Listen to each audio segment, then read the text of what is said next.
I have a hummingbird in my hand. It crashed into one of the glass. Beautiful. Oh my goodness.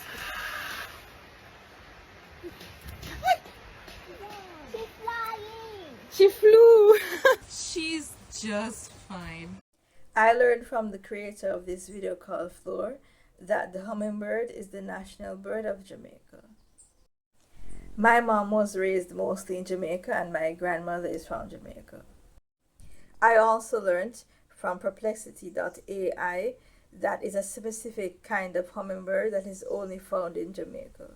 It's called the swallowtail hummingbird. It's also nicknamed the doctor bird. Their feathers actually shimmer in sunlight.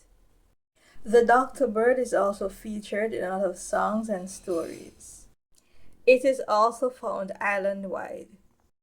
Like other hummingbirds, it actually can stay stationary in the air, flapping its feathers, making a humming sound, and it can even fly backwards.